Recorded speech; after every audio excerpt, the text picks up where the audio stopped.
Okay, before we get started, happy to announce our new proud partnership with Spadex Print and Design. The Defence Force community finally has its very own print shop. From business cards, banners, table throws, and all your display needs, iconic for stickers and labels. They also build websites, so support Australian veteran-owned business, proud to have served, Spadex Print and Design. And they also have launched a new website for Australian military stickers called King's Corporal. King's Corporal do personalised ribbon stickers, custom military stickers, and it's veteran-owned business, which is even better. So get involved, support the cause at www.kingscorporal.com.au. Hey, Shane. Shane. Yeah, mate, yeah. What are you drinking there? Oh, just a bit of tea, mate. So was that tea? Yeah, tea, you know, it helps relax me, calms me down. Okay, well, put that shit down. Actually, you know what? Throw it out. I don't even want to fucking see it in my face right now. Finish it No, first? don't finish it. You know why? We got a bag of Australian Warfighter coffee sitting in the kitchen, ready to go. What the fuck is that? You telling me you never heard of Australian Warfighter coffee? No, Let mate. me hit you with some knowledge, bro. Jeez, you sound so revved up about this. Yeah, I've had about 3 cups of it already. Okay, I'm ready to go. Mate, it's veteran-owned, veteran-operated. Mm-hmm. They're raising awareness for veteran issues. Mm-hmm. They give back to the veteran community. What's better than that? Well, nothing. Exactly. So like I said, throw the tea out. AustralianWarfighterCoffee.com. Check it out. That was empty, right? Yeah. All right, good.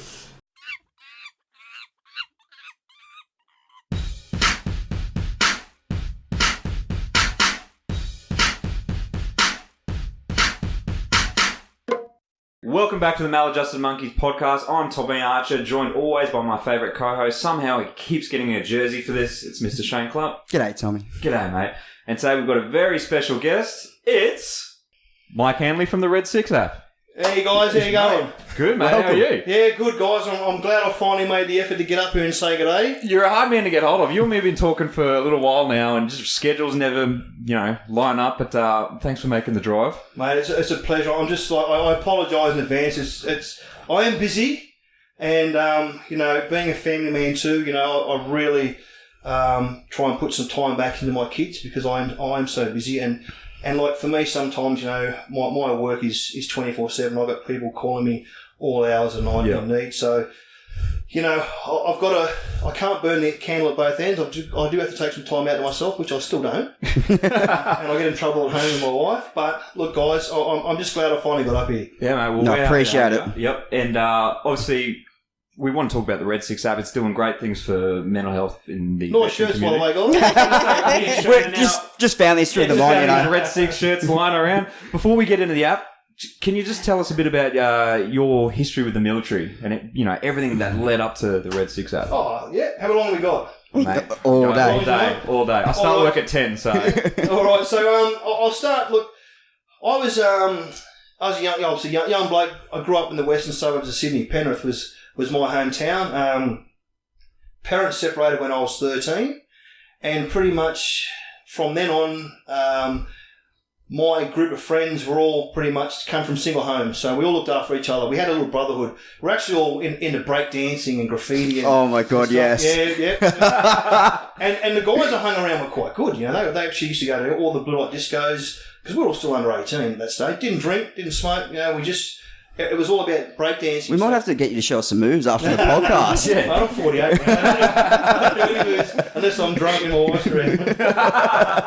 So we looked after each other, and there was days because my man worked for the police in New South Wales. He was a guy who would do double shifts, so I'd never see him. And the mums would look after us all, the single mums, basically, make sure we had a meal that day, and the guys in general were just looking after big brothers type thing. So down the track, it was funny. I sort of had an out-of-body experience where I thought, you know what, one day I'm going to get married and have kids and want to buy a house.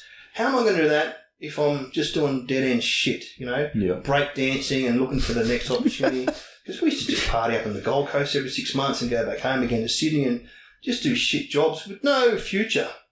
And it happened that my sister's boyfriend at the time, she was 2 years older than me and he was 1 year older, he went and joined the military. So basically he went down to the Defence Force recruiting in Parramatta, did all the paperwork, and he said to me, you should come down and have a look. And I think, I was 17 at the time, and I thought, I'll come and have a look, None the wiser. Walked in and recruiter did a massive sale on me. They're good, aren't they? Oh, world-class golf course, gymnasium and swimming pool. You know, you'll get to use all these facilities. Mate, you can break dance there. So, you know, I was sold, signed the paper, and away it went. So 3 weeks later, we both went down to the recruiting process, and I've gone in, did your basic maths, arithmetic, you know, all that general knowledge type stuff, come out, and they said, look, as the day progresses, you'll get called into different rooms, and then if you progress, you know, you get called into your next room, and if not, you know, don't worry, you can reapply in 6 months' time. So I've come out thinking, you know, look, I've just done year 10, year 11 at school, I should be okay. Did the basic test, sat down and went, right, Mr. Handley. I went, shit, okay. Next room. Went in and did my next test. Come back, sat down, and I said to my mate Bruce, hey Bruce, did you go and do that test? Trying to help him out in some capacity, just telling him what to try and say. Or for me, trying to get information on what I was about to, you know, go into. He said, no, I haven't moved yet. I said, mate, it's been like 2 hours, bro. You sure you haven't, you know, go up the front counter and check. And then I went off to my next meeting, come back again. Bruce, did you go in that one? No. I said, shit, mate. I said, you better go up and ask him. Oh, Bruce goes up and discovers that, yeah, he didn't pass the basic. Oh, Bruce, mate. So, at the end of the day, you know, he hung around. They kept saying, mate, go away, you know. So he's gone and left and gone home, and I think my sister and they broke up over that because that was their plan to join the military and get a married quarter and live happily ever after. So I've got to the very final stage, you know, we go and do the psych test, and they ask you, would you jump off a building, etc., etc. And I remember the last thing was the guy leaned over the counter and said, congratulations, welcome to the Australian Army. So I thought, shit, I've done this. Gone home, told everyone, yeah, you know, I'm going to the Army. I got set a date, I think it was 3 weeks later, to get on the bus in Sydney. 2 days prior, my mates take me out to town. So we get on a piss like you wouldn't believe. We're in Darling Harbour, drinking jugs of beer, you know. My nickname in those days was Barney Rubble. I used to short guy with the hair comb on the side. They're going, Barney's going to the Army, blah, blah. And they got me so drunk that I remember the last thing they yelled out was, we're going to the cross. We're taking Barney up the King's Cross, and we're going to get a stripper on stage, and he's going to do the girl on stage. And I was like, hell no. So on the walk up there, I said, I've got to go to the toilet, and I run into KFC, and I'm hidden in the toilet. And they've all come in. I've heard them, you know, drunk, bouncing off the walls and having a laugh and stuff. And then there was dead silence, and they'd gone. And they must have thought I was already on my way up there. Little did they know I've gone back and hopped on the train. Well, here's where the funny part starts. I'm on the train, and 3 Aboriginals came down the train and said to me, oh, what size shoes have you got, mate? And I wasn't a big fighter back in those days. You know, I was a pretty well nervous guy. I didn't know what I was capable of. I never actually had too much training at all in that form of self-defense. Did a little bit of, you know, just the basic karate stuff, but nothing more. And here I'm faced with these 3 big burly Aboriginal guys saying, we want your shoes, mate. And I said, I tried to say that they were so big they wouldn't fit their feet. And then one of the blokes is king at me, you know, and got one of my shoes off, and basically we started a bit of a scuffle. Now, as I mentioned before, I was a bit of a break dancer and graffiti artist and stuff. So on the trains, there was a button you could push and it would release the door pressure. And of course, you could hang out the door and you could tag your name on the door. But all you used to do was lift up the seat and then access the button. So I've actually lifted the seat up because I was quite drunk. And the motion of the train was making me sick, so I knew I was going to vomit. So I've actually got this all set up anyway, about to go and have a spew, and these guys are coming to attack me. So I picked up the chair and started swinging it and hitting one of the guys with the chair, and one bloke ran away, the other 2 touched me up quite well, took one of my shoes and ran off. And then we stopped off at Granville, and then for no apparent reason, these coppers get on, and they're onto me, you know, they're handcuffing me, I'm on the ground, and they said, I said, what's happened? Why are you handcuffing me? I was just attacked. And they said, the guy next door in the next carriage said, for no apparent reason, you just got up and started beating these 3 Aboriginal guys. And I went, really? Like, I'm dressed like this, I've been out all night, these guys have come past in tracksuits and thongs and stuff, it just doesn't make sense to me. And this guy just saw me get up for no reason. Yeah. I thought, this is a great story. So anyway, it went through court, and again, you know, I had to ring the Army and say, listen, I've just been charged, I won't be coming in. And they said, look, let us know what happens. And because you've told us a story now, we're quite interested to see what happens now. So I got charged for fair evasion, malicious damage to state right property, and they tried to hang me for 3 counts of assault, which then anyway got canned because obviously at the end of the day they could understand that, well, I'm thinking that they understood that, you know, I wasn't in that position to go and attack 3 guys. But again, being drunk, they could have seen it that way. Yeah. But I said, look, they tried to take my shoes. Look, I've got one shoe. And the dickhead was hanging out of the train when the coppers were walking off, saying, you know, thanks for the shoe, mate. And I went, well, why am I getting arrested? So anyway, I rang up the army and told them, and they said, mate, we can understand that. We'll send you out a new enlistment date, and off you go. So I then got on the big bus down to Kapuka. It's a long ride. Yeah, and A lot of time to think. to escape. And I'm sitting there, and of course the bus pulls up at various stops. Now, I don't know about you guys, but this is back in 1991. And what they used to do was they'd put a corporal on the bus who was one of your seccos in your platoon. Yeah. In disguise. Oh. So this big bloke at the back, That's genius. He was just pretending that he was an actual new recruit. Oh, no. He wasn't fitting in there, everyone. He was just sitting in the back. And anyway, I'm sitting next to this long-haired, pot-smoking civic, you know, and he was talking about weird stuff all the way down there. And every time we pulled up, he'd go for a bit of a walk and come back. And, of course, I knew what weed smelled like, you know, living out of Penrith in the western suburbs and in housing commission flats and things, you know, so you knew what it was. And I tried it, you know, back in the day, but I could smell it when he came back all the time. I'm thinking, dude, are you smoking weed?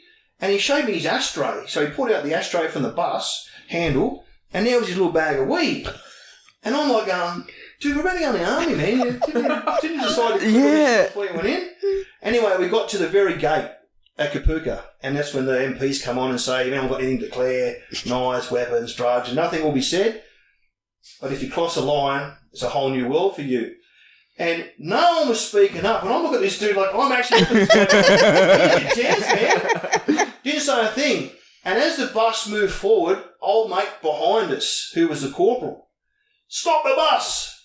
Stopped the bus, stood up, walked down the aisle, grabbed that guy by the hair, picked him up and threw him on the floor of the bus, lifted up the ashtray and grabbed his bag of weed and said, you idiots, get off the bus. You're not joining my army.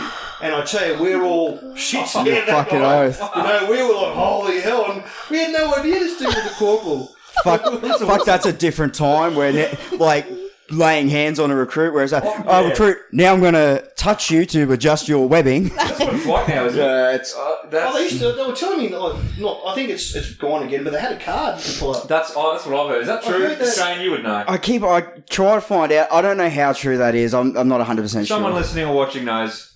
We're let us know, because we need to confirm whether this is true or not. So we've all gone in, you know, and then basically put in our tracksuits, gone into the mess, had our food, feed, and then the next day got our hair shaved, and we all, you know, basically from then on was just... Did you know at this point what corps you were going into? No. So, did you know and have an idea what you wanted to do? No. I was just basically a generalist soldier. I had no idea about the military. Yep. My father was RAF for 20 years.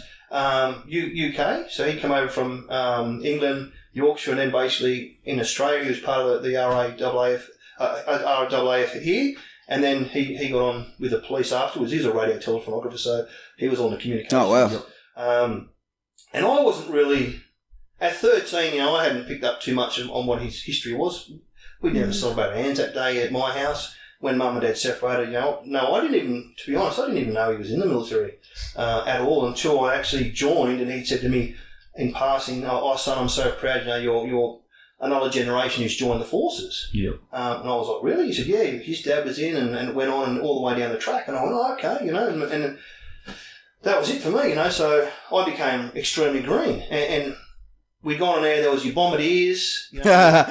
Yeah. Of course, you know, you call him a corporal and he'd make you do 1,000 push-ups because he'd be screaming at you, "I'm not a corporal, I'm a bombardier," and you just had no idea. Yeah. So for people who don't understand, the difference between there's like across the board, the rank of corporal for different causes, some different names, and for artillery, one of those is bombardier, and they can become quite irate if you call them corporal. Very much so. Oh, yeah. And when you're fresh in at Kapuka, all you know, "Oh, of course, sorry, corporal. Oh, shit, I mean bombardier."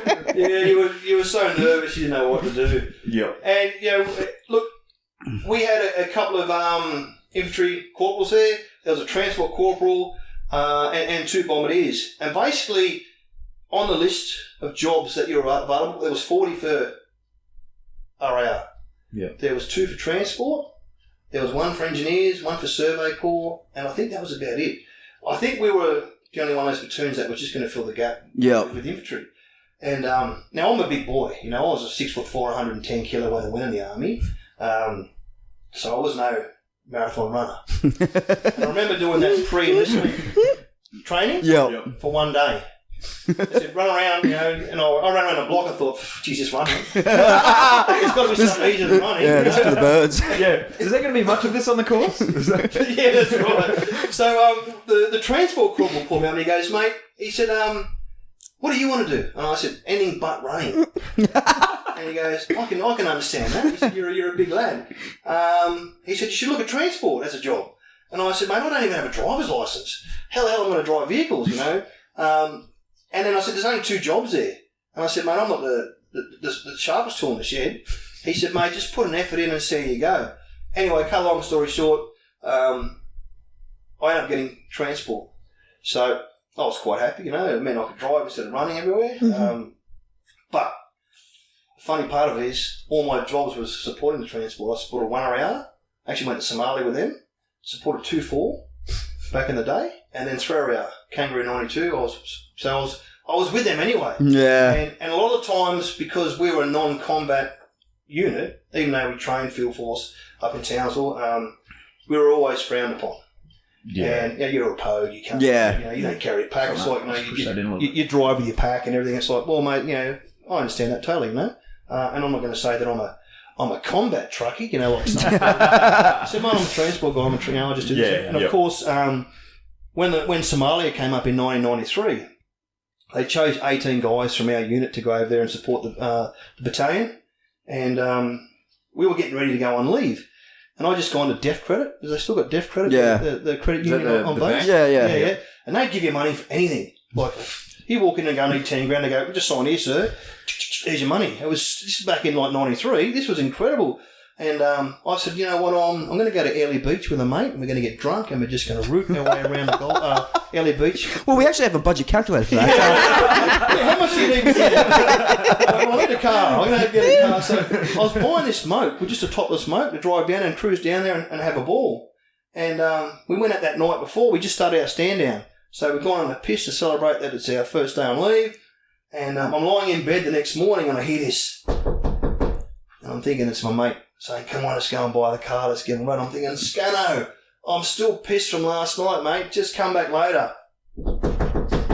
Scano, piss off. And it was, it's the RSM. Oh. I was like,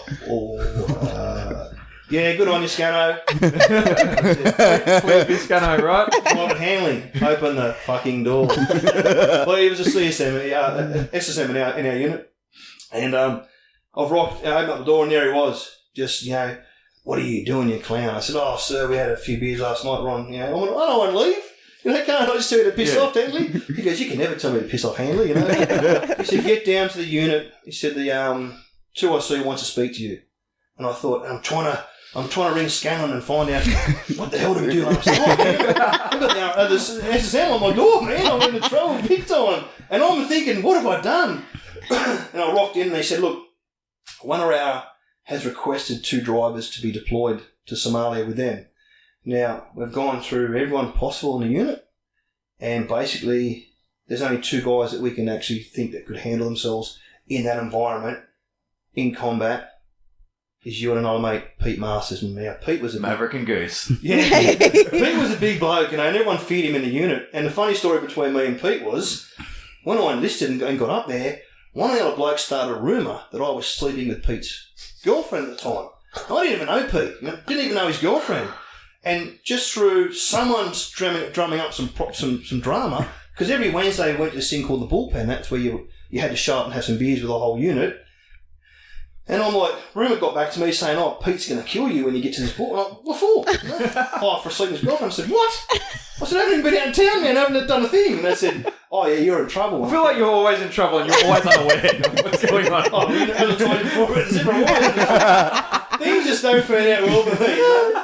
Everything's going really well, then I'll get hit by lightning. I win lotto and lose a ticket. So I've got the bullpen, and Pete's come up to me, and I said, mate, I've got no idea what the story, how it started, where it's come from, but, mate, dude, I didn't sleep with your girlfriend. I don't even know who she is. And Pete, to his credit, pretty much had a big laugh at it and said, well, yeah, okay, man, that's cool, no drama. So anyway, that was a little bit prior to going to Somalia. Then we got to Somalia, and then we just became brothers for life because we were the two guys that had actually been deployed. So I've gone to their transport platoon, and I'm looking around and going, we need a driver to go to intelligence, the int cell with the infantry. And we're looking around thinking, okay, no one's put up their hand. I'm thinking, dude, intelligence, you get to fly around in choppers. James Bond. Yeah, you're doing all this shit when you have reconnaissance, you're getting all this information. I said, this sounds like a movie, I'm doing it. I'm waiting, thinking, being polite, I'll give all these guys a chance. No one said a thing. I went, yeah, I'll do that. So then I got shipped down to Incel in Wannerau, and I met the blokes there. And again, there was that standoffish thing, thinking, yeah, you're transport, blah, blah. But I was a big dude, and there was probably only one other guy there who was a little bit bigger, and he wasn't actually an ex-bouncer up on the Gold Coast, up at Townsville at the time too. So we sort of got along quite well. And it's one of those things, once we got deployed, they said to me, mate, your vehicle stays there, you just become an infantry soldier like us. If you can change your puggery, which is you get a new thing for your hat. Headwear, yep. Same as us, blend in really well. So I thought, this is great. And the good thing was, for me, I've always been a humorous guy. Like, humour was and I think you'll find in history, humour has become, whenever Australians are faced with adversity, there's that level of humour comes out to get you over that hump. Yeah. So I did numerous things back in Somalia. Like, I made a comic. I found an old comic, and I got masking tape and put the masking tape over the captions. And every night I'd write a few pages down about certain things that happen over there. Like, that's genius. There was a UD where the tankies 3/4 cab discharged with a 50 cal, and about a minute later he yelled out snake, and everyone sort of laughed and went, what? Like, come on, mate, if you're really going to do that, you've got to do it a little bit quicker. So I put all this in there, and then I made the CEO of the whole operations. He was smuggling in alcohol through the whole operation. So anytime there was a bloke carrying a box, I'd write VB, and that was going to the CEO's office. There was dancing girls and things, and I'd start to put people in there that were actually in the CP tent at the time in headquarters that kept coming through, and I kept getting to know them. So I used that as a bit of humour to break the ice. And then every morning they'd come in and have a 6 o'clock or 7 o'clock brief on the events that happened over the last 24 hours. So we had 4 maps in there. And I think towards the end of the operations, it was pretty much my main job. Yeah. Because I start with a joke, and then all the sergeants and the lieutenants would be writing the joke down and it'd trickle back down the line to the blokes. And I'd always have there was Picture in People magazines, and I'd cut out funny things and put blokes' heads on there, and it was just some fun. And it was funny because my boss at that time, Lieutenant or Captain Burns, he picked up that I was actually going through a bad stage because I was alone. I felt alone at a certain. I think it was probably the 2 months mark that I just really something was not right. And he wrote a report about me and said, "Look, here's your report. You just say a bit of feedback." And I'm reading this report, and I'm like, is this really me? And it had that my sense of humour was an asset to the section, and it defused a tense situation within the CP. And I'm like, holy fuck, these blokes actually like me. And then fast forward to the 20-year reunion, there was no, like, you were a pogue. And it was like, you were a brother. And at the end of it, they actually gave me the ICB. Oh, fuck yes. Really? Yeah. So imagine I've got these blokes, they're in tears, handing me this medal, and I burst into tears knowing how much it actually meant. Yeah. And they said, mate, we know technically you can't wear that badge on Anzac Day. And I said, yes, I can. I'll put it on the inside of my pocket, way close to my heart. Fuck yes. I was in tears, And I'm like, I've got to go, guys. Oh, my God. Everyone listen to the ICB is the infantry combat badge, which obviously only those that are in the infantry that served overseas can wear the ICB. But mate, for them to give you that, that's a big thing. It was his own one too. Which is really? Yeah, he just took it off his shirt, off his jacket, and said, mate, you know what? And he said, there's nothing different between what we did. You didn't do anything different to us. Yeah. Yep. Anything what? And he said, in fact, you actually had a vehicle look after too. He said, the only thing is that you were infantry. Yeah. And I was like, mate, this is great, That's how long was your deployment to Somalia? It was 5 months. So we went. Some guys went December 17th, 92, and others went, I think it was January the 17th, and we got back in mid-May. So it was pretty much 5 months. Overall, that deployment itself, because most people me and Shane interact with, it's either Timor, Iraq, Afghanistan. Rarely, I don't think I've spoken to anyone who's Somalia deployment. Yeah, a lot of them call it the forgotten war. And what kind of deployment was it? What kind of war was it for you over there? the main role was, if you remember, well, I don't know if you guys remember, a lot of the TV exposure from Somalia was all about famine. Yep. You know, you had these kids with bloated stomachs that had no clothes on and snot coming out of their faces, and there was warlords going around these things called technicals and machine guns. And the gun ruled the street. There was no law. So the technicals is just a big machine gun essentially on the back of a ute. I think everyone listening, if you've seen Black Hawk Down, just picture Black Hawk Down. Yeah. And it was like, you know, for us, because this is the first thing that's happened since pretty much Vietnam. We did have, I think Cambodia was sort of going on in the background at that stage, and it finished just after. But Somalia was the biggest thing to hit, and then, of course, everyone wanted to get on this gig. And I just remember hitting we hit the airfield at Mogadishu, and we got shot at straight away. And there's like a couple of hundred blokes standing on the airfield with no weapons, because all the weapons were sort of on the plane. Oh, you're joking. And we had the gunfire, and we thought, holy shit, this is fucking real, you know? So we're all looking for guns. And I remember as we're all walking off the plane, because it was a Qantas plane, and the lady goes, you know, we hope you have a really good time. And someone turned around the lady and said, do you realise we're going into combat? And no. And then she broke down in tears and she started hugging every guy that left the bloody plane. Oh my God. She was so sorry. What did you think you were doing? A Kentucky tour? We didn't know what we were doing at that stage, I think. we were sort of slightly training. We did a lot of pre-embarkment training back on at the towns, but I think we weren't ready for that. Yeah. But in saying that, 1 hour was so well trained that they adapted so quick to that environment, to the urban walk. Because, again, we've been training for Vietnam. Yeah. We've been, you know, out doing bushcraft, you know. So there's still a lot of Vietnam veterans still in at that time? I think at that stage... More probably in your sergeant and CSM levels. Definitely higher up. And influencing that training. Yeah. And I think that once we got on ground, and the whole thing changed for us, you know. We realised that what we were doing was now humanitarian aid relief, but the threat there and people trying to stop us was massive, you know. Again, continuously patrolling in that environment, you know, it took its toll on a lot of guys. And again, the contacts that would happen, it was just, there was a legal narcotic that they could chew during the day. So about 2 o'clock every afternoon, they'd chew this drug called Cat that would give them superpowers, you know. They think they're invincible. And after, like, you can imagine 3 o'clock in the morning after chewing this thing all night, the patrols are coming through and they just step out and try and engage them. And to their credit, the blokes, you know, they weren't backing down. They would, you know, take the threat seriously. And again, it was either them or us. So we had those rules of engagement with the UN, which was if you felt your life was in danger or your colleague was in danger, you could discharge your weapon. And as it progressed, they then changed that, and that's when we bugged out. Because it was like, you know, you can't discharge yours until they discharge theirs. Yeah. We don't play like that, you know. And I think, you know, we were proud of what we did. There was a lot of stuff that we I don't have the figures and things like, you know, that we did, but we changed the whole dynamics of that area where we were in Baidoa. Mogadishu was a whole new story because that place was just pure evil. You know, there was millions and millions of starving people there that.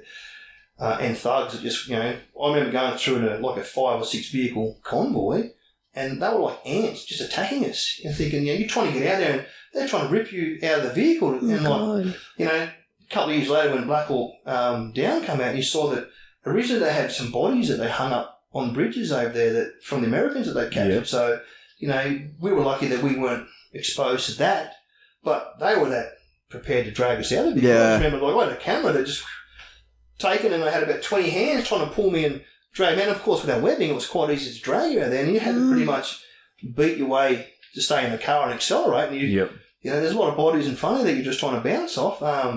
It was scary, but as it progressed, you more confident, you know, how to handle these situations, and like we were seeing people weapons daily, you know, and we had to go and pull them up and make sure that they were all registered, to make sure that, you know, that you weren't a bandit. I'm amazed that was a thing. Yeah, were many registered? Yeah, they actually were. Oh, wow. So a lot of non-government organisations, NGOs over there. So you had Care, World Vision, and they all had bodyguards and stuff. Yep. All their weapons had to be registered. So we would go through and check them all. And then again, you know, there was a shitload that weren't. So we were going through doing cordon and searches on a lot of villages. And again, you know, there was blokes now that had weapons. And again, like for me, I've gone into a hut, and this bloke, he sold grain, sorghum, rice and stuff in his little hut, and I've searched his hut, and there was an AK-47, and I looked at the bloke and thought, he's not a fucking bandit. That's there for his protection. Yeah. If we take that from him and move on to the next village, what stops him from protecting his Yeah. right. Mate, you fucking hide that, you keep it, and I'll walk out of the hut, you pose no threat to me. But when you're patrolling at night, that's when you could sort of see that the element would change a little bit. The guys, you can imagine, you're going to have a beer in a local pub, and then by 3 o'clock in the morning, left with the drunks who want trouble. So it was that type of scenario where you knew that you were going to get. They used to have ambushes and things and lay out at night time and try and capture the Aussies off guard. But man, Mogadishu was a fucking hellhole. Like, I wouldn't wish anyone to go there. It was. Well, they had the Mogadishu Mole there, which was known that you don't want to go there. Yeah, you're going to get into combat or get in conflict. Just head there. And I remember as I was, the last deployment there, or last part of your, before you went back to Australia, was they sent you to Mogadishu in this little camp, and it was basically like a wind down, and all you did was a picket. Sat there all day long, listened to the Americans singing their gospel hymns and stuff. They were religious Americans. Like, the massive amount of them, they'd be singing, and of course you'd be up in your OP, and you'd be clapping away. But we were watching this house across the road, and we're all sort of, it was known to just keep an eye on it, tab, put some information, and we kept seeing these Americans. Well, they looked American, they were black. People in full cams, full webbing, and rifles, M16s, over in this room, in this house across the road. And we're watching and days and days, you thought, fuck, there's just something that doesn't look right. And it wasn't, because you were focused on everything they had on, and it wasn't until someone brought it up. No one had boots. They all had fucking no shoes on. Yep. Thongs. And in Somalia, I think they used to use car tyres as thongs. Yep. They'd fucking last them a lifetime, but that's what they used to wear. And we then sent the Americans over, or the Australians, I can't remember who it was, but they raided that house, and they found enough weapons, camouflage uniforms, webbing for 16 people. So what happened was the Somalians were coming at night time and pull from the Americans. They couldn't get the Australians, so they could get the fucking Americans gear. That doesn't surprise me. Americans were just too relaxed. Yeah. But they got all their gear, like fucking weapons. Wow. Well, how would you go and tell your boss, you know what, sir, Oh, God.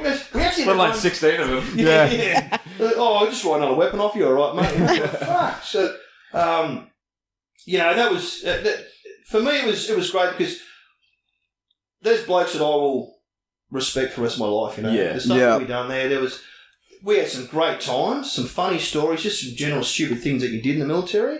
And being able to put all that into practice, like you've been practicing, suddenly getting that gong, they call up to go and do it. Yep. You went, right, this is it. And I remember when I came back, because we had these special hats made up for us, wide brim camouflage hats. And I was just marching down to the Q store, and this corporal pulled me up and he goes, "Oi, get here." He said, "Where'd you get that hat from?" And I said, "I went to Somalia." He goes, "No, you didn't." And he basically told me to give the hat to him. He wanted it. And it was like, you said they stolen valour. Yeah. Yep. That you could identify with someone who'd been deployed to Somalia, and he wanted that hat. And I was like, "Mate, you're a bit of a tool." But You didn't give him the hat, did you? No. He braced me up. I'd put my hands on the side of my cams, and I'm looking down at this little dickhead, and he was only like 5 foot nothing. I feel like you're bigger than everyone. One of my mates worked with him, and then he told him, he said, "No, Casper went to Somalia, he was all right." And I'm like, just invite him out to piss. I'll sort him out there. There's no rules out there. So I started going through that stage. I got deployed to Bougainville afterwards, so 94. What was the downtime between trips? For me, none. What? Yeah, we got told we won't be deployed or do any exercise for 6 months. Yep. And I think when we got back, it was like 3 weeks. We were out doing some exercise at Rockhampton, and it was funny because they put all of us. So we had 18 guys, 20 guys go, and they put my section when I got back.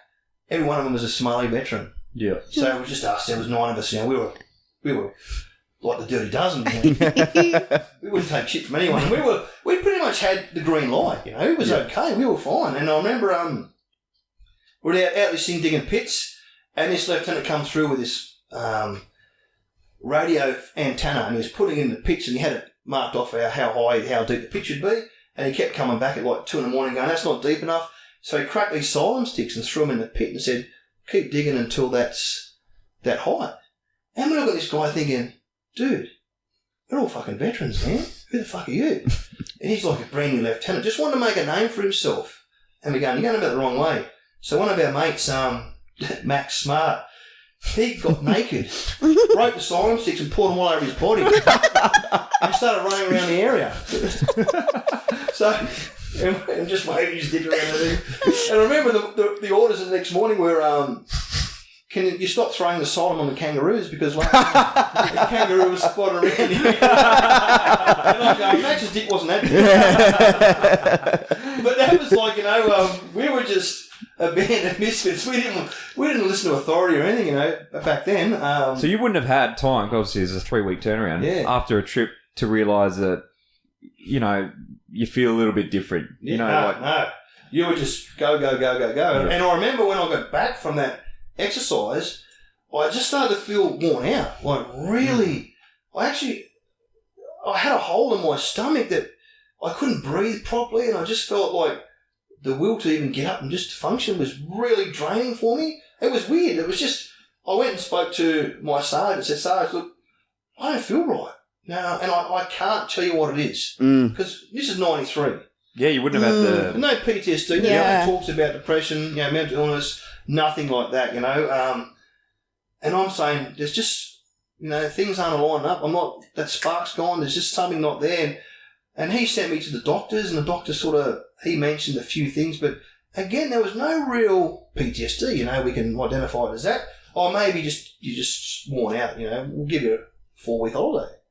And I went, really? I said, yeah. So I got on a plane, sent me home to Sydney for 4 weeks, and I think I drank for 4 weeks. I could not believe. Like, my mum was sitting there, I'd go and get a carton of beer every day, and I'd knock that carton of beer off, and I'd go to bed and wake up next morning and go and get another carton. And my mum's looking at me going, my mum was a barmaid. She's thinking, this bloke will keep up with seasoned drinkers.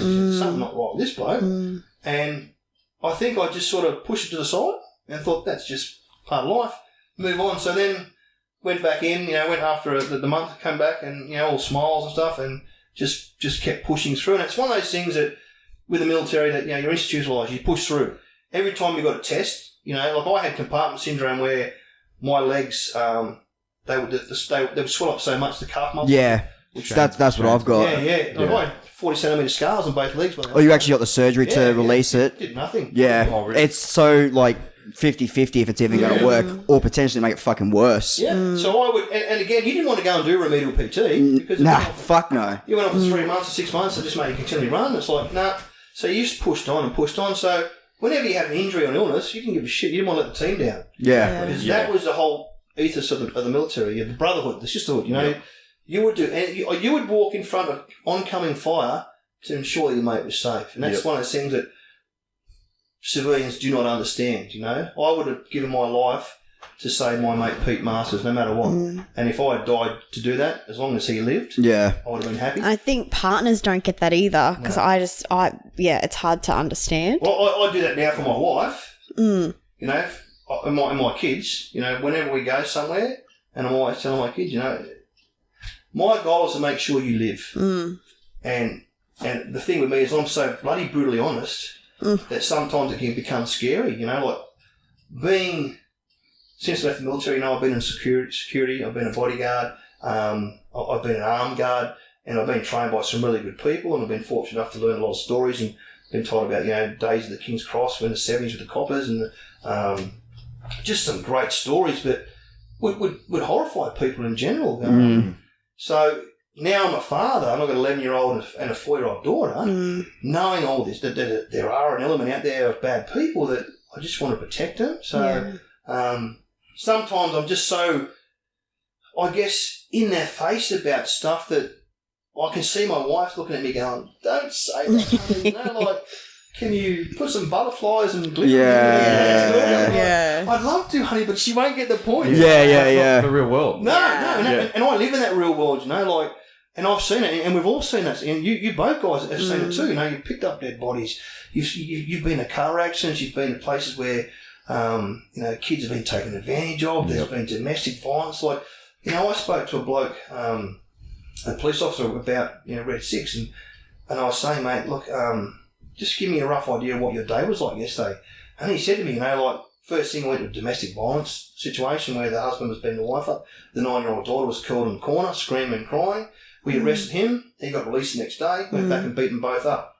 He said in the afternoon, I picked out I think it was a 3-year-old body out of a car accident. And he said then before his shift finished, there was another incident, you know, and I went, and then what happened when you got home? He said, well, my wife goes, now how was your day, honey? I went, yeah. I said, mate, yep, I understand what you're saying. It's, you got to suddenly switch off to become family man again, and it's very hard. And my wife, look, to her credit, like I'm here today because of my wife and because she's just a nurturing girl. She's 11 years younger than me. Oh, I'll say it again, 11 years younger. Good job, mate. I'm doing right these days. But she, you know, I know I tried to push her away a couple of times, and that was just not because of anything but just me. You know, there was something in me, you know, I just wanted to escape, and I think it was probably an excuse to go and fly for Handley again. Yeah. Because when I actually left the military in 98, you know, I was in a whole new world now.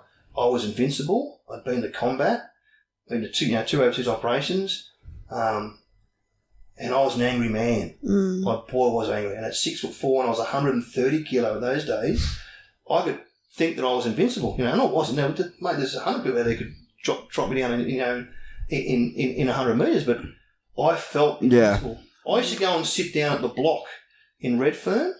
So I had a job as an operations manager for a major IT corporation out at Marrickville in Sydney. And I used to get from Penrith onto a train and then get out to a bus out there. And when I'd come back to Central Station, I'd get off at Redfern and I'd go and sit down with Aboriginals at the block. And I had a suit, tie on, and I'd buy a bag of, like a $20 bag of weed, and I'd get them to roll a joint and pretty much let them smoke the joint, and they'd give me a puff every now and again.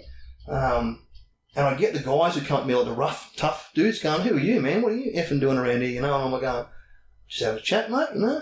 And they'd try and challenge me, and then the elders there would sit there and go, this dude's not right, man. He's fucking fearless. And I'm thinking, I was, you know, like I didn't care. I was just doing things that would self-destruct. Yeah. So it wasn't until I met my wife, you know, my wife sort of gave me, look, not really an ultimatum, but she said, look, I'm here for you, darling. I understand you're hurting. I understand that life just doesn't add up to you at the moment, but you've got to stay in the fight. Sort of use that skills that you had in the army. You never gave in. You always push forward, you know. Worry about the fucking downside down the track, but just try and stay in the fight. And then we had our first daughter. My whole life changed. Yeah. Like the only time I ever cried was when my first daughter was born, my second daughter was born, and when the lads gave me the ICB. So I'm a really cold bastard. I didn't even cry at my wedding, but because I was losing my single, you know, being single. You know, like it's one of those things that, you know, they always say. Well, I say behind every good man is an even better woman. You know, and she has been there. Like when I got into fitness, she used to cook me 7 meals a day. Jeez. Holy shit. For 2 years. Wow. Madison, yeah, right there. Yeah. For 2 years, I'd get up at 5 o'clock in the morning and go for a walk. I'd come home and get dressed, go to work. I'd go to the gym in the afternoon, and I'd go and do cardio at 11 o'clock at night. I'd come home and there'd be 7 meals sitting there for me. Wow. And that went on for so long because I had a goal. I wanted to have abs. I never had abs. You know, even when I was in the army, I had that chubbiness from drinking beer all the time. Never had abs. And I've seen blokes that have, but you bastard. So then I got into bodybuilding and went down that, you know, I got a coach, and pretty much after 12 months, he said, man, you're a big dude, you know, let's do something with that. Do you want to get on stage? And I was like, not really, you know. I'm not, can't set myself in a pair of Speedos and sluggers up on stage, you know, shaking. All tanned up and all good to go. I said, now, stripper, stay I get paid to do it. He said, no, Put some breakdancing music on that. He said, no, you pay me to do it. You know, and I was like, well, that doesn't sound right. But, you know, it was another goal. So I went 100% into this, eating, dieting, didn't smoke, didn't drink. And anyway, I got on stage, got the abs I always wanted, you know, And I did it with my 4-year-old daughter, which was really good because we got one of the funniest photos for me is sitting on the bed with my abs and I'm smiling and my daughter's right beside me doing the same funny face with me. And I thought, that's it. I've done it now. So I can go and think about something else, the next challenge. And it wasn't until I sat back and thought, what am I going to do next? You've done everything you want to do. You've done your military career. You've done your bodybuilding. And being the big dude, people always come to you with your problems. Bro, I need this and that, blah, blah. And you're like, give me a cuddle, I'll help you out, give me a hug and away you go. And 2001 to 2015, we had, I think it was one suicide in the veteran community every month. Roughly, they said it was like 1.5, but we'll make it just one, for the conversation. 2016 and 17, that number jumped to 7 a month.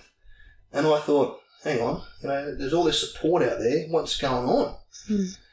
And I sat back and when I first got to the military, I did a small business course, an 8-week course on how to run a small business. Just I thought one day I'd like to run a business, I never did at that stage. And I went through it all. And I did a lot of research. So I went through, the American market. What have they got out there for veterans? What has Australia got? And I think DVA had 3 apps, phone apps out. The Right Mix, High Res and something else. And then there was 2 other ones that had come out from just 2 other blokes. So there was Thrive to Survive, and then there was one called VetGuard. And VetGuard had 100 downloads in 2 years, and Thrive to Survive had 50 plus downloads in 2 years. And I thought, okay. So then I got into them and had a look at what they do. And I'd always had this concept, that I've got an idea for a support tool in the veteran space, but I never had the capital.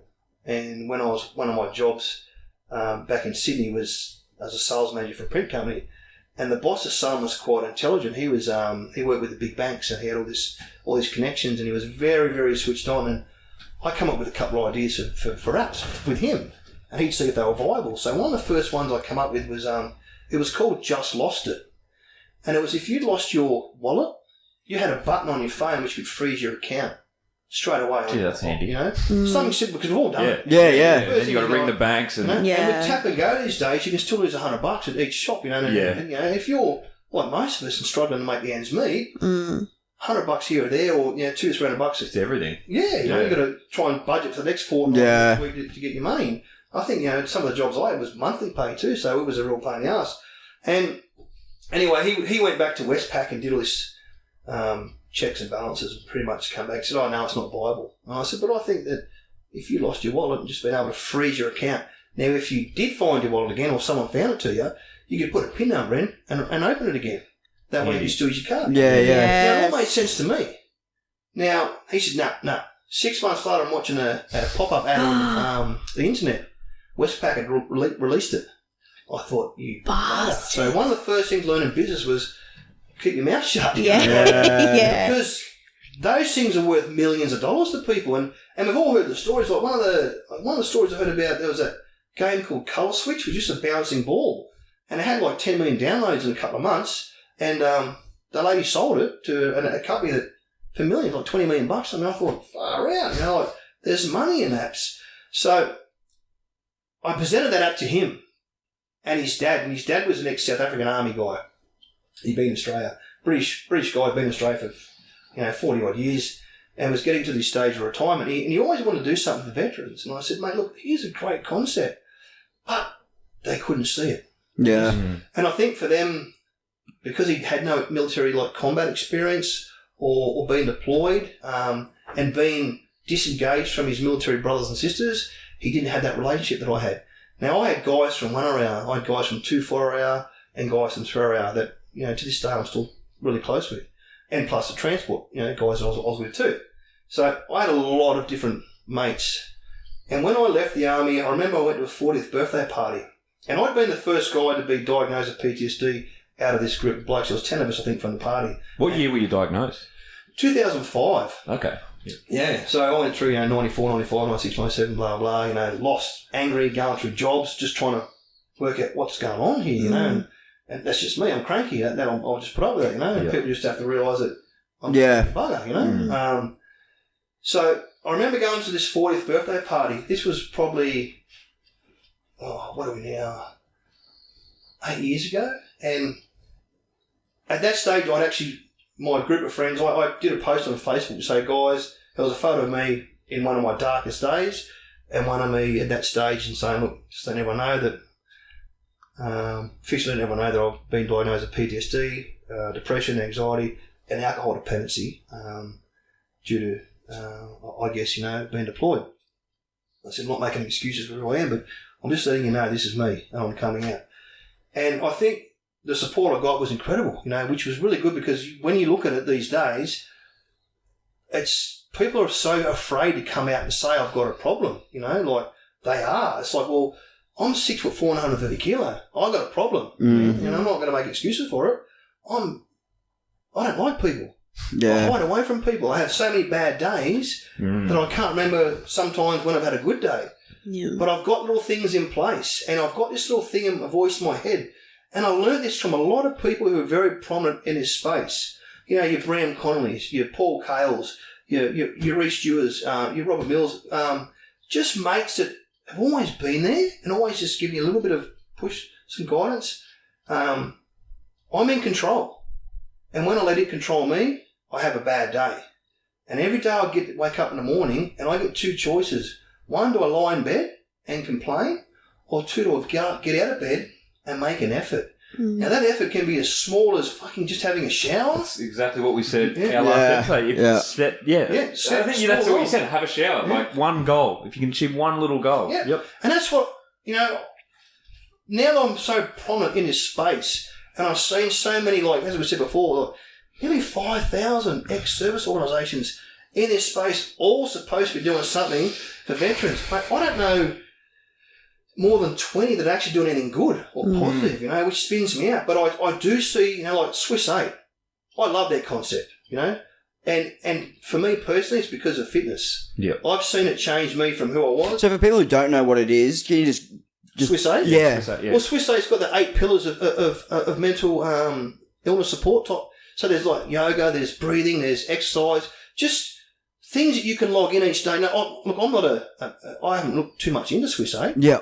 But we know each other. Yep. And I'm supportive. I'm sure those guys, I know they've clicked a lot of likes on my post and things, so we support each other. And I think what we know is the bigger the net that we create in this space, the more we catch. So I don't care if you're selling veteran fish and chips or veteran coffee or veteran beer or veteran exercise programs or veteran fucking T-shirts. Do something to help us. Yeah. Because the bigger we are, the more we catch. And we've got to collaborate. Yeah. Yes. It's not a pissing contest. No. I'm not going to be the guy who stands up and go, I solved the suicide problem, and I never will. I want to say, together, we've helped lower the suicide rates. Yeah. So, we're all good at something. So Redsix is good at attracting people to get on board that app. And then when they do hit those buttons and they engage with other people, we then offer... Well, actually, Mike, can you explain what the Redsix Well, App is? sorry. So Yeah. before we get into that, we might have a quick break because I have the bladder of a 12-year-old and I left it on the counter. I got to put it in the fridge. We'll have a quick break there and then we'll jump back into the app. Yeah, go for it. Cool. So Shane's back from having a piss break. So thanks for that, mate. He's up on the water and coffee. So Mike, before he went for his break, I asked you, can you just explain the concept of the Redsix app and how it works? Yep. All right, so as I was sort of saying before, I had such a great time in the military. Crossed so many units, met so many good blokes. When I came out and told everyone I had PTSD, and all the wives at this party sort of said to me, my husband's got those signs and symptoms, but he won't admit it. He's fighting with it. He thinks it's a sign of weakness, etc., etc. And I said, look, that's what we face every day, and it's not a sign of weakness. It's okay not to be okay, but let's, work something out. Now, I sort of sat back and thought, how can I help these guys, that I serve with? Because Facebook, it's there. But my research and looking at Facebook, if you put up a post that says that, you're having a bad day or, you're not feeling well, you're going to get a lot of people who care. But then you're going to get some arsehole who's just going to be a troll and he's going to fuck with your head. And he's going to say, harden up, princess. You didn't carry a pack as hard as what I did, or you didn't walk as far as I did, or you didn't shoot as many as people as I did, etc. And what happens is you then disengage and you remove yourself from that social connection and you're alone again. And I'd experienced all this. So Redsix came around purely from lived experience, and that was my own personal experience of joining these communities online, trying to seek advice, and because I was that non-combat soldier, my service didn't really matter. Mm-hmm. You know, I wasn't as hard as those guys. I didn't go through Singleton, I didn't do this and I didn't do that. So, you know, you really it became a mind game. When you start getting beat up by so many people mentally, you know, you start to think, well, I'm nothing now, you know, what I did didn't really matter in the big scheme of things. Now, we all know, you know, we know guys that were deployed from the Commando Regiment and SAS that, you know, I'm good mates with Peter Rutland who got thrown 30 metres from a chopper and broke every bone in his body. Mm. And not once has he ever mentioned anything about, oh, you were just a transport guy. Mm. You know, we have beers and we're regularly in contact with each other, and he's only lives around the corner, and he first bloke to invite me around whenever he's got mates over. Yeah. So, you know, that means a lot to people like me. So it became about that personal experience, like how can I help my mates? So purely it was about my mates. So if they went on Facebook, how could they reach out to another mate and get some help? So I set about making this app, Redsix. Red is a colour for danger, and 6 is a term we're all familiar with, meaning got your back. And to me, that really stuck, you know, resonated with what I wanted to try and produce. I've got another funny story about how it all come about, but we'll progress, unless you want to hear it. No, Yeah, please. go for it, mate. Yeah. All right, so I had a company called Bravo 6 before Redsix, and Bravo 6 was a training company. So I'd been to America and did this escape and evasion and urban survival course. So I was right, you know, I started using my size and toughness to try and help others. So, you know, like disadvantaged kids, just kids in general that were getting bullied at school, women that felt defenceless. So I came up with this self-defense sort of workshop, but it was more aimed at urban survival where Link Cafe had just happened. Yeah. You know, I thought, you know what, if you'd been in that situation, and the more we read about it, you know, there was 10 employees in that. There was 8 shoppers. The 10 employees knew the lay of the land. They had the advantage, but they didn't do anything. They didn't think about using an improvised weapon, you know, to take the threat out. So, again, poorly trained. And if you're not trained at all, you're not going to... You don't have the confidence to do anything as well. Exactly, Yeah. yeah, you're going to fold under pressure. So I tried to come up with this course. So I went to America and I wanted to learn what Americans are doing. So I did this escape and evasion course. I got tortured. I got kidnapped. I went on a run for 24 hours. This course went for like 4 days. You would have hated the run part.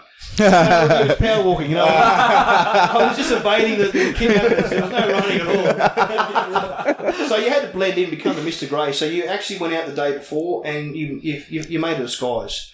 And you went and hid it in town. And what happened is on the 4th day, you went into the classroom, and then you got captured, put you in handcuffs, put a pillowcase over your head, waterboarded you, stun gunned you, and they liked the big Aussie. You know, we had this 75-year-old Green Beret that had been in Vietnam with the Aussies, SAS, and he loved the Aussies. So much so that he spent 20 minutes with a stun gun with me. He wanted to break me. And but the good thing was he told me before, he said, mate, we're going to get you. We're really going to make an effort to get you and crack you. Because we had this safe word, and if you said the safe word, I think it was Geronimo, or Buffalo, 1 or 2, and they let me go. So I've walked in, they've handcuffed me, pillowcased me, threw water over me, and threw me on the table. Started hitting me with a stun gun, waterboarding me, and all good fun, you know. I'm breathing in for 4 hours before. I'm just trying to remember this, and all the meantime I'm getting punched and zapped, and I could smell the burn of my own flesh. And he said, throw him on the ground and get the next guy. And he goes, no, bugger that. Pick him back up again, and threw me back on the table, and they gave it to me. But at one stage they went, go and get the dogs. And I thought, I know there's no dogs here. That's my cue to escape. But then I heard this Geronimo in the background. That was this big black American guy who cracked. When they said there's dog coming, he just cracked. So they had to take his balaclava off, unhandcuff him, and away he went. So they taught us how to get out of handcuffs, gaffer tape, cable ties, pick locks. It was just Wow. some really good Boy Scout shit. Yeah. You have a party and you're going out. My daughter, 11-year-old, she can pick handcuffs, Oh, that is awesome. Cable That's ties, she can get out awesome. of it. It's just stuff that That is a really good thing to teach your kids. Yeah. you never have to use it, but Yeah, I 100%. got the 4-year-old going, Dad, can we play with the handcuffs? I'm going, not yet, darling. Get a little bit older. And it was good fun. So I remember we went through this buddy. So we're in America, and again, being a foreigner, I had a disadvantage. All the other guys, they were all fine. They knew the lay of the land. And this big Marine guy said, mate, we'll pair up, buddies. Both served. Let's do it. So we smashed this course. The first checkpoint, I said, mate, you go and talk to the agent, get our location where we're going to next. I'm going to hang around and just do a bit of a reconnaissance and look around and see what vehicles are around. I said, because we know there's a 10-man hunting team out there. Now, these guys aren't probably that switched on. They're just civvies who've done the course. So let's see if we can find them. First thing I did was walk around the corner, found 4 blokes sitting in a Jeep with the window down about a quarter of an inch, breathing with a camera on the dashboard. I went, walked past, that's who we're looking for. So I made note of that. He went in, my mate went in, got the information. So we then went to where our disguises were hid. And I had a business shirt on the whole time, so I didn't know I had tattoos. And I went to St. Vinny's or Salvo's that night, and I bought like a jumper. I cut the sleeves off, a pair of old jeans, a beanie, and a construction hat. Put dirt all over it. Looked like I'd been at the construction site all day. Looked at the map and saw that around Santa Monica was a big construction area. So I sort of used that to my advantage. I was going to start moving around to those areas and blend in. I had a plastic bag with some fruit in there and newspaper, so never got caught. Off I went, they had no idea who I was. We got to the very end of the course. We rung in. We said, mate, we're at checkpoint, blah, blah, ready to get called in. And they went, man, we just had guys check in from checkpoint 2. You're at checkpoint 15. Dude, can you guys just hang out for a while? So me and some mate are just sitting around. We had to go and find out, we had to break into a car. We had to pick a lock. And the more locks you picked and brought with you, the more bonus points you got. We had to ask for money, and we went up to a homeless guy, and I thought, you know what? Common sense. This bloke's lived on the street in this area most of his life. He's going to know everything we want to know. So, mate, where can we get accommodation? Shelter, food, water. And this guy told us everything. And the funny thing was, as we were talking to him, he just had a pee. And this bloke had been on the streets for 20-odd years, so he was dirty as. And he's turned around, and the first thing we do is we put out our hand to shake his fucking hand. So we had to break protocol and go into a 7-Eleven type shop and buy some hand sanitizer to wipe our hands because we didn't know what the hell Oh, to get. fuck. So back to that story. So Bravo 6 was the company. Now, I'd done a little bit of film and TV just for a bit of a fun.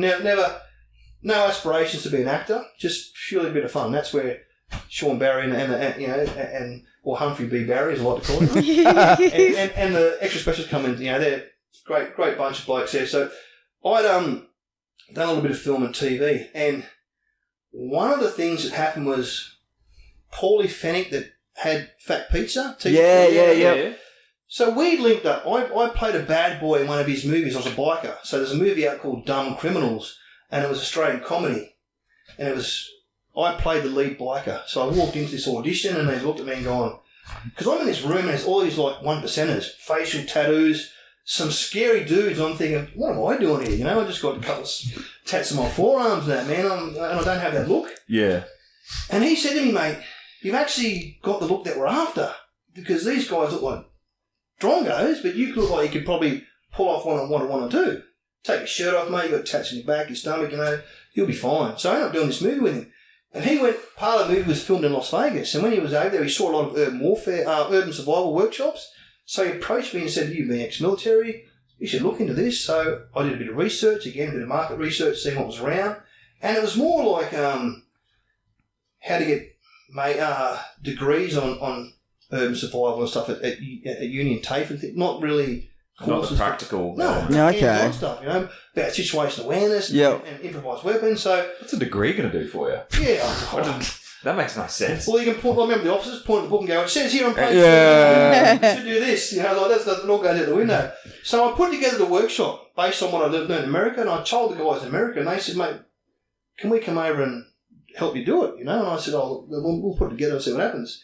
So Paulie Fennick hated Bravo 6. Oh, no, sorry, he hated Redsix, the name. He goes, it sounds like a lipstick brand. I said, mate, it's everything we want. Red, danger, 6, I got your back. I'm trying to sell it to him. We fell out over the fucking name. Really? Yeah. So we come up with Bravo 6 and he walked away. He said, no, not interested. So we butted heads over that. 2 alpha males, So I launched Bravo 6 for a year or two. And as the threat of terrorism went down and I met some other guys who were doing some prominent things like Paul Carl from Connect Fighting, that's what they do, man. They specialise in.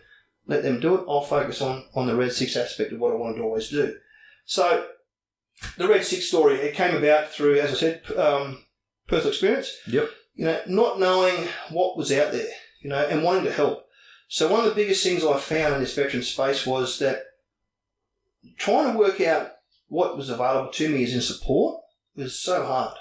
We heard about DVA, we've heard about RSL. You walk in there and try and get that help, it's like a minefield. The process is like, holy shit, it is so complex. Yeah, 7.5 months took me to get a claim looked at, and I was living on a wage where I was getting $46 a week. It was killing me, and it got to the stage where I had to get intervention. Like I had to ring people within DVA and say, what's going on? And would you believe the guy there on the phone said to me basically, your claim for bipolar has been rejected. And I went, what claim for bipolar? It says PTSD on 4 pages.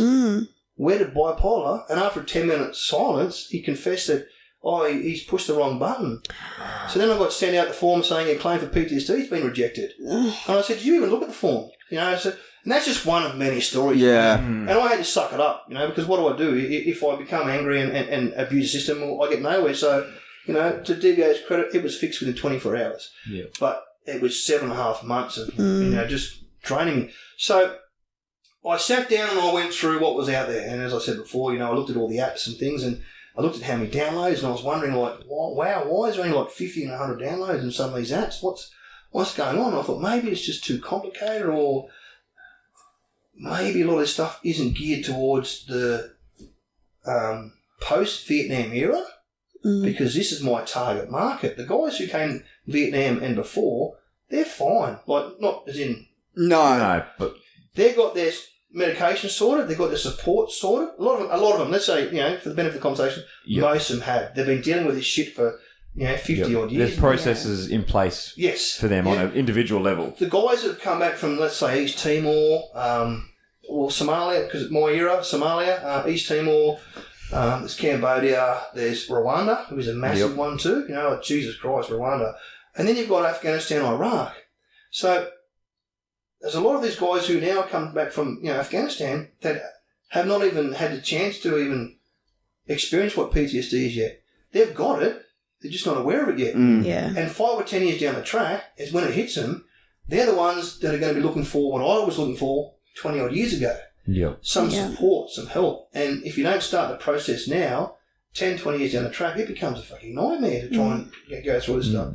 And I only went through DVA and claimed PTSD. I've got knees, I've got back, I've got shins.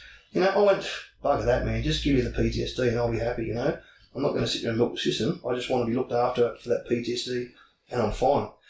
So I sat down and went, what's the number one rule? Keep it simple, stupid.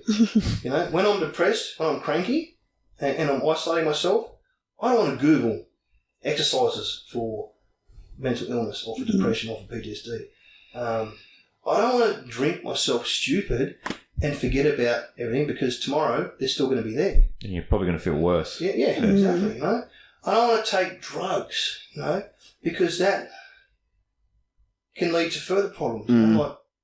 Let's say I'm an advocate for marijuana, but heavier drugs, I'm not. You're blocking the inevitable. Yeah. Marijuana, when we talk about marijuana, I'm looking at those CBD or but that's the same as antidepressants. The tablets themselves are not made to fix the problem. They're meant to be used in conjunction with psychology and therapy and things like that. Like painkillers, you get a course of painkillers that are going to last you 14 days, not 14 years. Yeah. At the end of the 14 days, let's go and look at some physiotherapy. Yes. Get you on the program. Yeah. Yes. Not just give you more medication. And that's what they do. I remember when I went to Melbourne on that Ward 17, And I saw a bloke, he was getting like 8 to 13 tablets every 4 hours or something. I'm like, what the hell? Tranquilizers, things that would sedate him. Just turn him into a zombie. A zombie. And then they let him out after 28 days, and there was no medication for that 5-day period. Now, if I'm a crack whore and I'm addicted to crack and I get no crack for 5 days, what am I going to do on the 6th day? Yeah. Man, I'm going to go and suck dick to get fucking my next hit, Like, realistically, Yeah, this guy's 100%. in some bad ways. So I was like, man, there's got to be more. So I went through, I'm looking around at what we can do. And I thought, look, what I want to create is a stepping stone. And with Redsix, that's what I've done. So it's the first point of contact. And what I use there's a mood setting. So when you get on the app, you set your mood. Green thumbs up, you're in a good headspace. Amber, you're okay. Red, you're in a bad place and could just do with some contact. A chat, a walk. Let's go and have a beer, and just have a chat. And then there's a black button, which is the link to professional services. So if you are in a really bad place and we're talking that, you're at your wit's end, you want to speak to a trained counsellor, well, that's our professional link, and they'll make an assessment on whether you need to be admitted to hospital, and we'll get some emergency service around to your location. Now, when you join, you get to put in up to 3 battle buddies. And if you ever hit that red button, they get sent a direct text message with a link, which they just hit a button and it calls you directly. And that's where you just say, mate, if you want to go and have a beer, let's go and have a chat. Because one of the things I've learned is whenever the chips are down, I don't ring up the major organisations. Yeah. I have a mate who wants to chat to me. I have a Sean Barry, I have Andrew Sloan, and I have my wife. That whenever that button gets hit red, they give me a call, and I've shown people how fast it works. That within 10 seconds, one of them's going to call me, and they're just going to say, mate, you okay, Mick? What's up? Anything we can do? And you can just say, mate, I've just really had a bad day, just things get on top of me.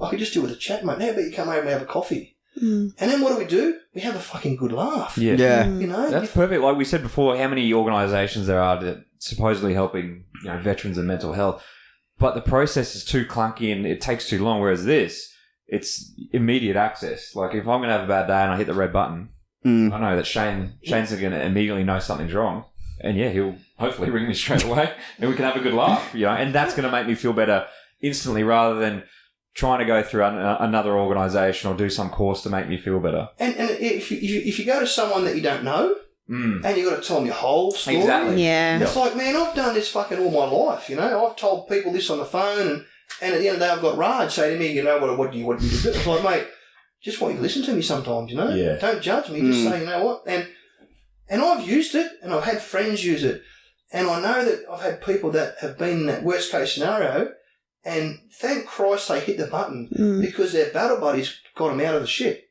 They've been in hospital, and I know it works. Yep. And like, it's not for everyone, because I find that, and just due to being, it's been active now for over 6 months, and the feedback I get from people is 99% so positive, which makes me feel so great, good. And then I get the people who it's actually really helped, which makes me feel even better. That, I set a goal of saving one life, and I'm way over that now. Yeah. How many people It's have the app? amazing.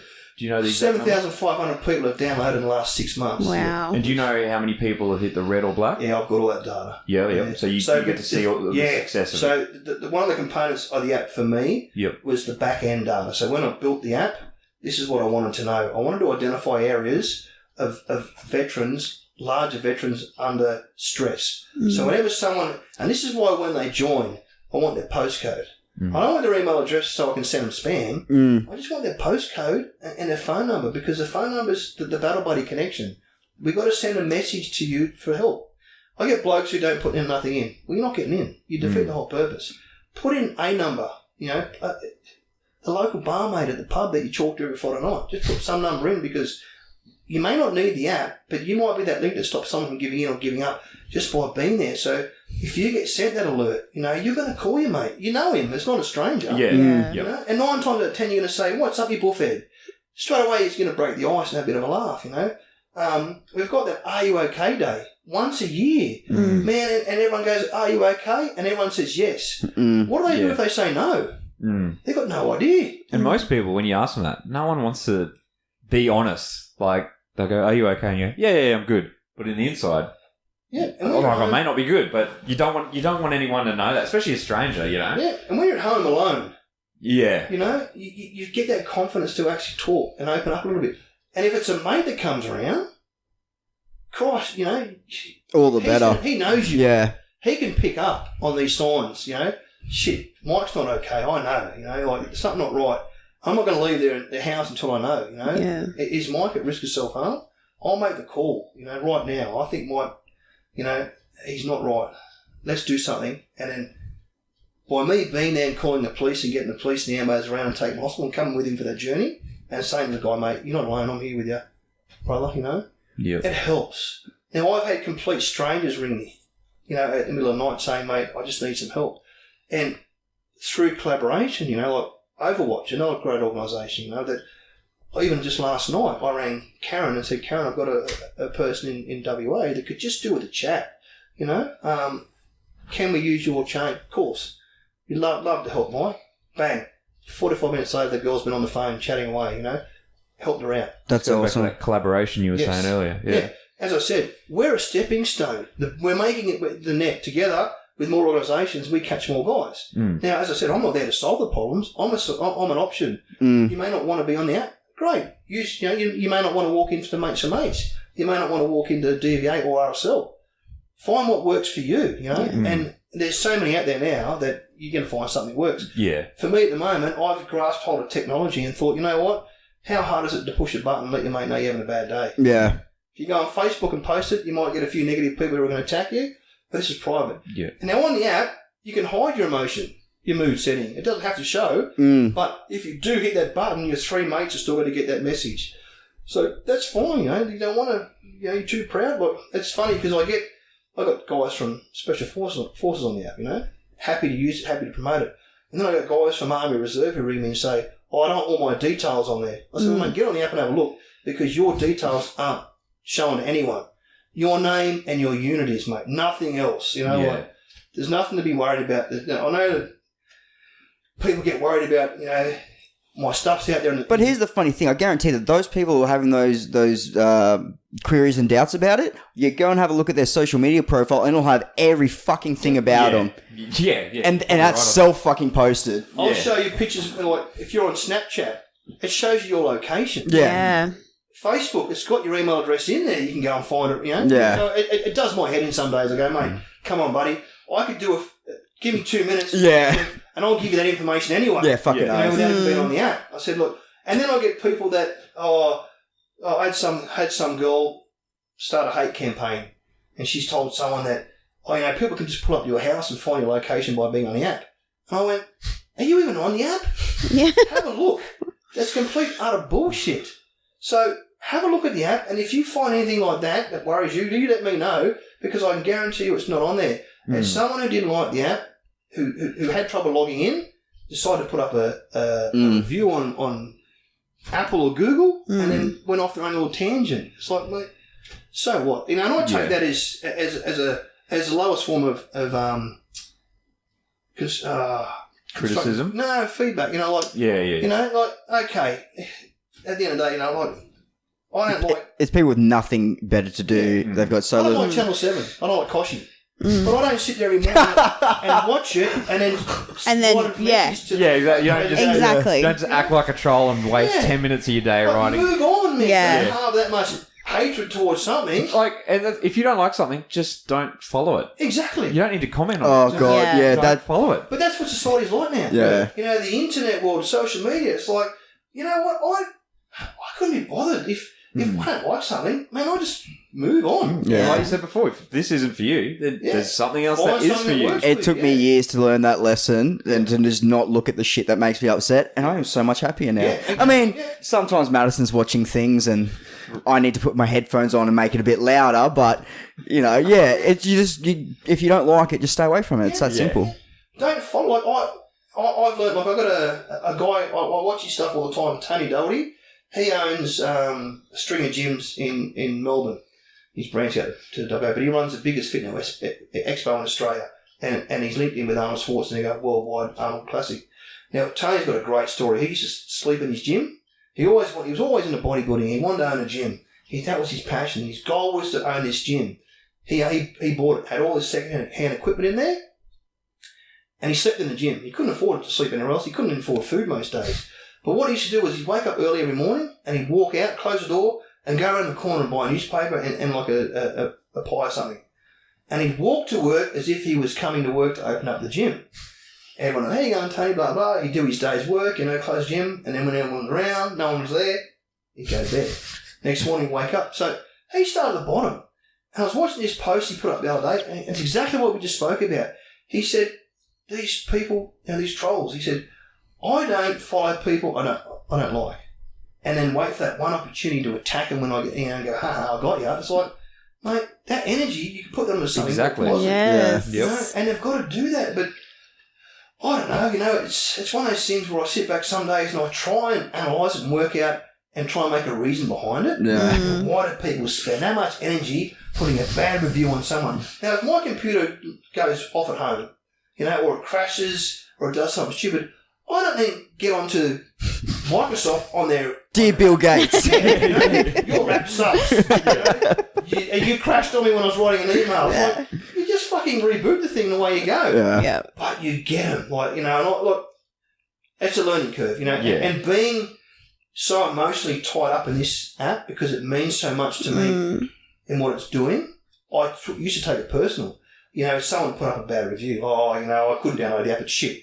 Well, how do you know it's shit if you couldn't download it? Download it and tell me it's shit. Yeah. And then I'd sit at home and look at my wife and go, I want to beat something, and what can I do? Get one of my kids' Barbie dolls and rip the arm off. It's right back at the kids and go, sucked in, that's life. Life sucks sometimes, just get on with it. So it's for me, it's great. It's a process where I've evolved into a better person now. And again, being in this space, meeting great people in this space too, has helped me a lot. Like, Stuart Locke, School Projects, Humphrey B. Barry.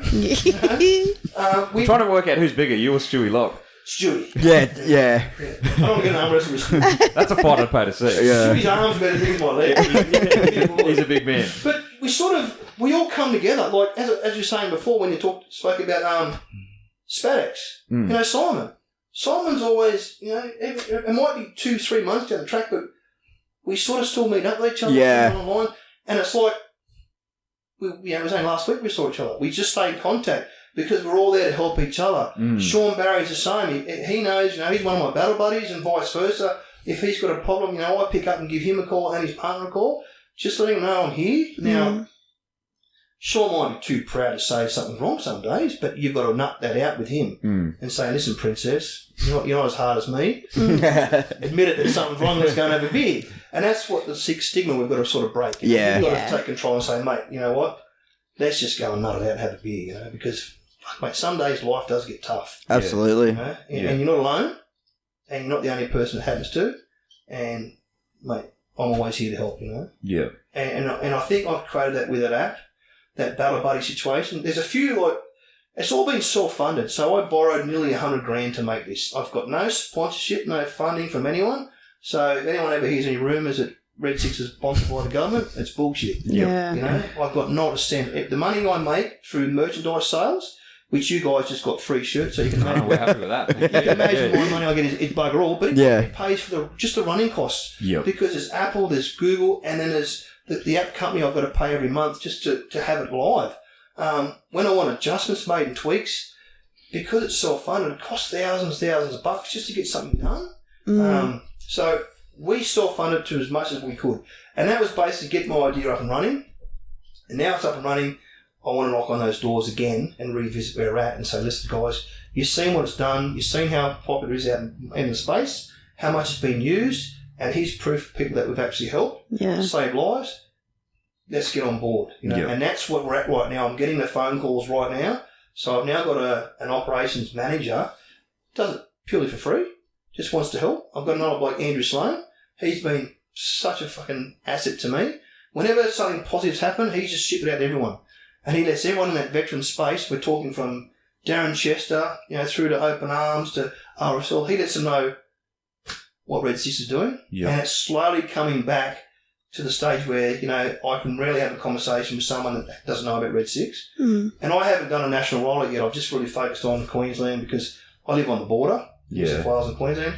and most of my stuff is in Queensland anyway. So it's really starting to. Well, I see Redsix everywhere now on social media, like because our community, we know everyone, and it doesn't take long before you see people start to post stuff about Redsix, or people have got the shirts and stuff like that. You know how much I love because it's something I've created. Yeah. So I was up here on Friday. I had a meeting up here on Friday, and I'm driving back down the M1. I actually had an audition up here for an ad on TV, and I laughed. I walked in and went, "Oh, this is not going to be for me," but it was just a bit of fun. Yeah. And I'm driving home, and two cars. So one car's got the Redsix sticker on the side of it, and I pulled up in my big car with a big Redsix sticker all the way across the side. And I'm looking at the driver, and he's still looking at me, thinking, "Who's this clown?" And he just sort of saw the Redsix sticker.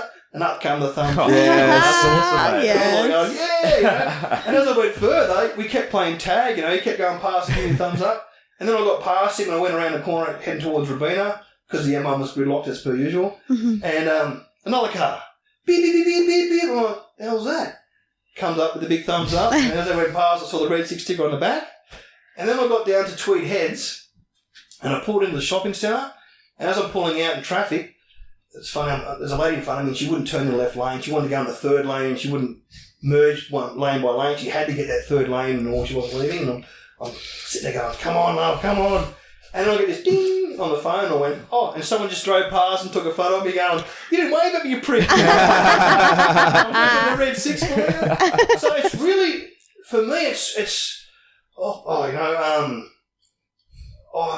I get such a great feeling knowing that. Yeah, that's got to be rewarding. Seeing it's just spreading seeing everywhere. people wearing your own brand. Yeah. And I get people saying that because once I've actually started getting funding and this app is as per what I want because of this, there's so much more I want to add to this app and there's a few things I want to change on it as we speak now. But again, it costs money, so I want to change the messenger. I want to make it so much simpler. The first version of this app was a lot better. Second version, we're getting there, but again, everything costs money. And this space, everything costs a lot of money because some guy sit down and do all these algorithms and stuff. So we're getting there, It's just it'll happen, It won't happen overnight, but nothing ever does. Nothing that, there's no glory without a lot of But pain. still, even what you have right now, I love the concept of it and like the fact that when you are pushing that button and you do want help, it's generally going to come from someone who at least has half an idea about where you're coming from and what those issues are going to be. And I mean, like, I think it was before, like a year ago or so before the app came out, but like, I remember one afternoon leaving work and I was coming up with the plan for how I was going to neck myself, and it was only just lucky that Tom ended up fucking calling me and, a buddy. Yeah, 100%. And we've said it so many times now, it's that little thing of talking to someone and someone who can understand where you're coming from makes so much of a difference. Yeah. And the buttons you've created for the app I reckon, makes it so much easier because guys, like that instance where you had the plan to kill yourself, Shane, like, you probably did think to text me, but what do you say? Oh, I was like, How do you even send me a message about that? You're struggling. Whereas it's just a click of the button. And then I know I'm going to call Shane. And then I start the conversation because I know it's going to be too hard for him. Yeah, 100%. Yeah. Where are you? Where are you? Exactly. And straight away you start opening the communication, And again, you're not there to go, well, here you go, here's a magic solution. We're not going to get it. That's not what it's about. about. You extending your hand to him, you think, oh, well, hang on, I'm not alone. Yeah. I've got someone to talk to. You know what, mate, just come over, let's have a beer. Let's go and get shit-faced together down in town. I'm there. Let's ring up Stuart Locke and get really shit-faced. I would die. I think I would die. I can't do that anymore. I nearly died trying to keep up with one night. Jesus. But it's such a simple tool, And again, as I said before, keep it simple, stupid. If you make it too technical, like I don't want to reach out and Google and have to send a message and do that. I just want to push a button. Yeah. And it works. So I'm now at the stage where, we're looking at people knocking on the door, which is good because I want to take it further. Veterans is my passion, and it always will be until I leave this earth. I'm veteran, and my family, my wife and my daughters are so patriotic too that I would love to hand this to my daughter, when she's 18 and say, darling, you're the next generation, grow this as big as you can. Now, we're at a stage where the second component of Redsix will be the partners and family. because they're the ones who suffer a lot more than us. Yeah, 100%. Well, it's Madison's. I'm so passionate about it because there is open arms and everything, but it's tailored to the servicemen, which it should be. But it's like we're in the background, what are we doing? Yeah, how do we help? Even having that awareness. Yeah. You come home and you find your partner, he strangled the cat. He's got your dress on. What the hell's going on here? Ah, yes, last Thursday. You know him so well. I've never done that before. I do. Yeah. By getting onto some form of easy to use app, Exactly. signs Yeah. and symptoms, awareness, what's available support wise, who can I reach out to? Yeah. There's a whole community out there of veteran partners and family, but what are they doing? Yeah. Oh my They're putting God. their hand to it. Some of the social media sites that Madison's a part of for spouses and things like that, and I'm not going to use that word, toxicity, but just the way that they will, you're probably better at describing it, like there's no real support between them. It's just a massive fuck fight of people just trying to big dog each other. And this is the spouses, it's insane. And you can imagine, with the app, there's a component on there called nearby. So you can click Yes. and see people who are in your same postcode. Yeah. Now imagine you as a partner click that nearby and hit one of your buttons and you saw, shit, I've got 4 other families that are living around the corner within 5 kilometres of me. I know if I hit that button, they'll come and talk. Exactly. They might bring a big mic to sit down and say, right, we've got to bury the cat's body at the back. Yeah. And make sure you got a dress that fits me. Yeah. Yeah. But that's support. It's not there, Yeah. Like, I know personally, there's a few partners groups out there, and one of them I'm very supportive of because I know they take the partners away to retreats. Oh, wow. At Operation PTSD. Oh, okay. Run by Donna Reggett, who just got the OAM. Oh, wow. Wow. Doing it for 10 years, It's just, That's amazing. Just a lovely lady, her heart, it's like the alpha male and the female, alpha together, and we just want to help. Yeah. And I've spoke to her many times, and she spoke to me about, what I want to do, and I said, look, I really want to do this for the partners too. Yeah. And she said, anything you need, just let me know, like just anything. So we're at the stage now where we're in the background, we're putting something together. That's And we're amazing. presenting it to an organisation to help fund, and I'm going to give it back to the partners. Just say, there you go, you run it, you do everything, but it's more about that awareness and that support. So again, we're using that community because the veteran community, we've got a great bunch of guys and girls that want to help each other. The partners, they want to too. Yeah. They know what to do. They don't know, yeah. Where do you start? And it's so difficult because one, you're dealing with your partner's issues. 2, you've got your own problems. Yeah. And 3, you're going, well, what do I do? Yeah. So by having that information available to you, and again, once you start using it once, it becomes second nature. Exactly. Hit that button, your neighbours are going to go, you know what? Shit, I just got a message from Rach. Mike's gone down. Let's go over and say good day, And if you've got 2 or 3 families come over with a bottle of wine, we're all going to be wearing dresses and digging holes. Burying all animals in the street out the back, aren't we? But saying that about the building a community for partners, that's perfect because if Shane's having issues and Madison reaches out to me, well, me and Shane speak the same language. We're both soldiers.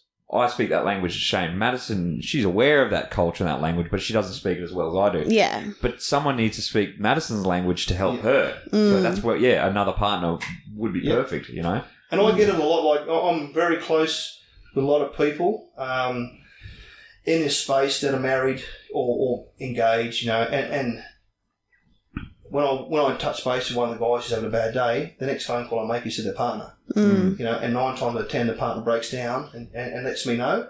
And then my third phone call is back to the guy and say, you go and buy your wife some and get her one for me, Just do something to make her. Even for 30 seconds, I don't care, but just do something.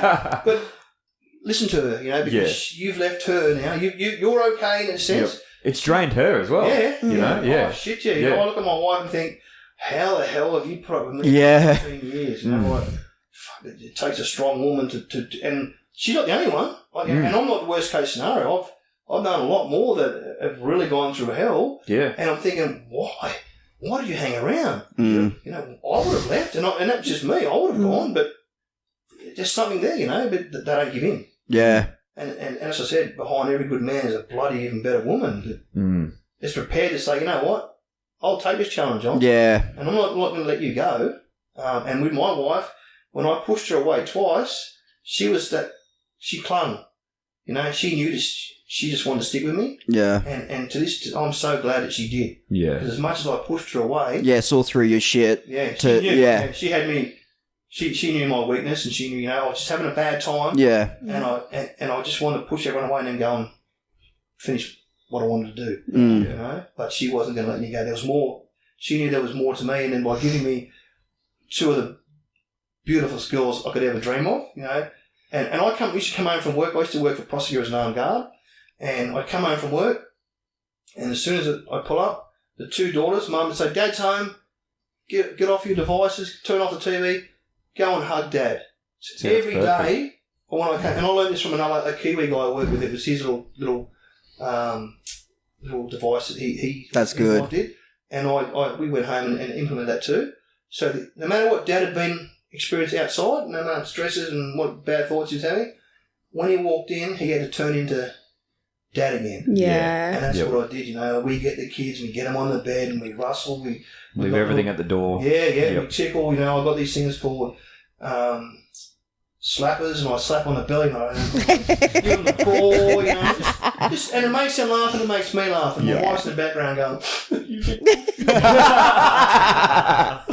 "You got to do it." Like, that's a Yeah. good message for all our emergency services workers. Like, especially being a copper, it is so easy to, you know, you finish a shift and for 8 hours you've seen some total shit, and then to walk in the door and carry it with you. And I know I used to do that a lot. But yeah, leave it at the door, and when you're home, don't be a police officer. Don't Yeah. even think about anything like that. Just be, you know, Well, be see, a dad or whatever. my dad, when I grew up, he was Borneo era, so he went over Borneo and somewhere else. So we don't get along too well these days. And he was a closed book. I never got anything from him, you know. No, we didn't even do Anzac Day back in those days.